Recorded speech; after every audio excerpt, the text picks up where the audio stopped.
Hola, son las 5:30 horas del día 16 de diciembre de 1944 y en ese momento, a lo largo de 130 kilómetros del frente occidental, la artillería alemana abrió fuego. Miles de proyectiles comenzaron a caer sobre las posiciones estadounidenses y así comenzaba la famosa batalla de las Ardenas. Y la sorpresa fue total. Los aliados ya esperaban la inminente caída de Alemania, y nadie esperaba una contraofensiva. Y contra las 6 divisiones estadounidenses que defendían aquel sector del frente, los alemanes lanzaron a 3 ejércitos. El séptimo, en el sur, tenía 5 divisiones de infantería. El quinto ejército Panzer, en el centro, tenía a 9 divisiones, de las cuales 4 eran Panzer y una de granaderos Panzer. Y finalmente, el sexto ejército Panzer SS tenía a 9 divisiones, de las cuales 4 eran Panzer, y estas eran las más poderosas de todas, habiendo recibido prioridad en la asignación de abastecimientos, equipo y reemplazos. Y además, a lo largo de este sector, unidades especiales de comandos se lanzarían contra la retaguardia estadounidense, porque el sexto ejército Panzer SS tenía la misión principal: capturar al puerto de Antwerpen, para partir por la mitad a los ejércitos aliados y ganar la guerra de un solo golpe. Y en su primera oleada de asalto, los alemanes lanzaron a la lucha a 275,000 hombres y a 950 vehículos de combate, que se enfrentaron contra 83,000 soldados estadounidenses apoyados por cerca de 400 vehículos de combate. Y la sorpresa fue total. A todo lo largo de la línea, el bombardeo de artillería causó que la tropa estadounidense que estaba en las avanzadillas perdiera la comunicación con sus unidades de mando. La confusión era enorme, y contra aquellos defensores se lanzó una avalancha de divisiones de infantería alemanas, las cuales tenían que abrirle el paso a las divisiones Panzer. Así, ese día 16 de diciembre, en el extremo sur del sexto ejército Panzer SS, el 14º grupo de caballería fue arrollado. En el centro, un regimiento de la 28 División de Infantería fue derrotado, y en el extremo sur, unidades del séptimo ejército alemán lograron penetrar las defensas estadounidenses. Y poco a poco, por aquellas brechas comenzaron a pasar las unidades Panzer alemanas. Pero he de señalar algo extremadamente importante. Para finales de ese mismo día 17 de diciembre, el segundo día de la ofensiva, los primeros refuerzos aliados comenzaron a arribar a la zona. En el sector sur, elementos de la 9ª División Blindada estadounidense arribaron a reforzar a la 4ª de Infantería, mientras que en el centro, elementos de la 7ª Blindada arribaron a St. Vith, una importante intersección de carreteras, donde se unieron a elementos de la 106 y la 28 de Infantería y la 9ª Blindada, y allí comenzaron a atrincherarse. Al día siguiente, las unidades Panzer que habían tomado la delantera continuaron su avance, pero sus órdenes eran evitar a toda costa quedar enfrascados en una lucha contra posiciones defensivas. Por ello, la primera división Panzer SS pasó por el norte de St. Vith, capturó a Stavelot y su vanguardia continuó avanzando. Pero ante ella, uno tras otro, puentes fueron destruidos, y peor aún, más divisiones estadounidenses continuaban arribando. La 30 de Infantería retomó Stavelot, mientras que la 82 de paracaidistas enfrentó a las vanguardias de la primera SS. Ese día 18, en el centro, 2 regimientos de la 106 de Infantería fueron capturados, y 2 regimientos de la 28 de Infantería comenzaron a ceder terreno. El quinto ejército Panzer comenzó a ganar velocidad, con su segunda división Panzer, seguida por la 116 en el sector norte de ese ejército, y la división Panzer Lehr avanzando en el flanco sur, apoyada por la quinta de paracaidistas. Pero más refuerzos aliados continuaban arribando. Para el 19 de diciembre, en el extremo norte arribaron 2 divisiones de infantería, y una división de infantería arribó al sur, y la 101 de paracaidistas arribó a Bastogne, donde comenzó a atrincherarse junto a elementos de 2 divisiones blindadas. Hallando a esa resistencia, la segunda división Panzer avanzó por una brecha entre St. Vith y Bastogne, y la Panzer Lehr avanzó por el flanco sur. Y el día 20 de diciembre, Bastogne fue rodeada por infantería alemana, que se lanzó contra la ciudad, pero que fue rechazada. Mientras que el 21 de diciembre, con su flanco sur y su retaguardia en peligro, Sanbit cayó, pero la enorme mayoría de los defensores de esa localidad lograron retirarse hacia el norte. Las pérdidas estadounidenses ya habían sido sustanciales, y las vanguardias del quinto ejército Panzer seguían avanzando a toda velocidad hacia el oeste. La situación era catalogada por los aliados como muy delicada.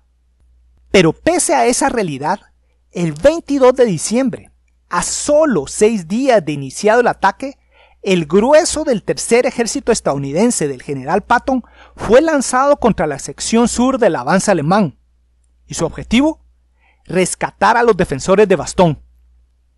Hacia el oeste, el día 24 de diciembre, la división Panzer-Lehr arribó al poblado de Celés, mientras que más al norte la vanguardia de la segunda Panzer ya estaba cerca de la ciudad de Dinant y el río Mosa.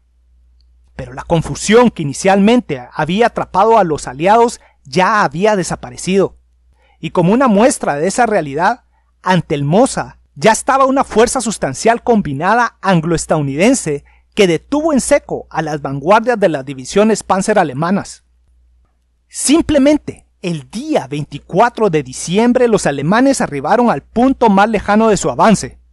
Tras 8 días de ataque, su ofensiva había sido detenida. Y para subrayar ese punto, el día 26 de diciembre, el tercer ejército de Patton logró rescatar a los defensores de Bastogne. A solo 10 días de iniciada la ofensiva, los aliados ya estaban lanzando los contraataques que terminarían destruyendo a la penetración alemana.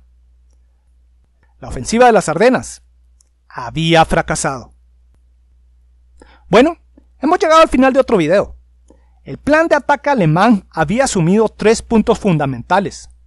Primero, en la etapa inicial de la ofensiva, los soldados estadounidenses no ofrecerían una resistencia sustancial, y en solo 48 horas todo el frente habría colapsado. Segundo, los alemanes creían que los aliados no tenían reservas para lanzar a la lucha. Y tercero, que los mandos aliados simplemente entrarían en pánico, no podrían reaccionar, y en una sola semana las divisiones Panzer alemanas habrían arribado a Antwerpen. Eso era lo que habían asumido. Pero la simple realidad es que desde el primer día de la ofensiva, a todo lo largo de la línea los estadounidenses se defendieron a capa y espada. A todo lo largo del frente las unidades, muchas veces aisladas, y sin conocer exactamente lo que estaba sucediendo, se aferraron a sus posiciones. Y pese a que algunas unidades sucumbieron, muchas otras lograron detener a los ataques alemanes por horas e incluso por días. Simplemente el frente no colapsó de inmediato, y quienes se aferraron a sus posiciones ganaron el tiempo suficiente para que sus mandos reaccionaran. Precisamente, he de recalcar la enorme importancia de las primeras 24 a 48 horas de cualquier ofensiva moderna, porque en esas horas iniciales los mandos experimentarán la mayor de las confusiones, intentando discernir lo que está sucediendo. Y precisamente los alemanes esperaban aprovechar al máximo esa ventana de oportunidad. Pero desde las primeras horas del combate, los reportes comenzaron a arribar a todos los niveles de mando de las unidades aliadas. Y la enorme mayoría de los mandos estadounidenses tomó en serio lo que estaba sucediendo. Comandantes de batallones, regimientos, divisiones y cuerpos de ejército enviaron a la lucha a cuanta tropa lograban hallar. Pero lo más importante es que los informes de lo que estaba sucediendo fueron subiendo a lo largo de la cadena de mando. Y al anochecer del mismo día 16 de diciembre, el comandante supremo aliado, el general Eisenhower, comenzó a tomar decisiones. Y Eisenhower precisamente se percató que este no era un contraataque local alemán, sino que era una ofensiva a toda regla. Y ese mismo día, Eisenhower primero ordenó que 2 divisiones blindadas, la 7ª del 9º ejército y la 10ª del 3er ejército, fueran enviadas a la lucha. Y pocas horas después ordenó que la 82 y la 101 de paracaidistas también fueran enviadas. Así, para el segundo día de la batalla, el 17 de diciembre, ya 60.000 hombres y cientos de vehículos de combate habían sido enviados por el comandante supremo hacia el campo de batalla. Y en los siguientes 8 días, el triple de tropa y vehículos ya estaban en movimiento por órdenes del comandante supremo. En solo una semana, 250,000 soldados habían sido enviados a la lucha, y muchos más arribarían más adelante. Y esa fue la flexibilidad operacional y estratégica de los aliados que los alemanes no creían que existía. Y con el arribo de esos refuerzos, los aliados lograron establecer una defensa en profundidad, que era precisamente lo que se necesitaba para detener a la ofensiva blindada alemana, como lo vimos en el video dedicado a la batalla de Kursk. Y es así como los aliados occidentales lograron su enorme victoria. Bueno, espero que este video les haya gustado. Y si les gustó, estoy más que seguro que les van a gustar el contenido y la narración de mis libros que tengo a la venta con la editorial Almuzara y con Amazon. Y también, si desean, pueden apoyarme por medio de mi cuenta de Patreon. Y siempre le agradezco mucho a mis Patreons por su apoyo. Y siguiendo con el tema de la Segunda Guerra Mundial, en el próximo video veremos al acorazado Bismarck y cómo se realizó la cacería y el hundimiento de ese famoso barco de guerra en el año de 1941. Atentamente, Víctor Aguilar Chang.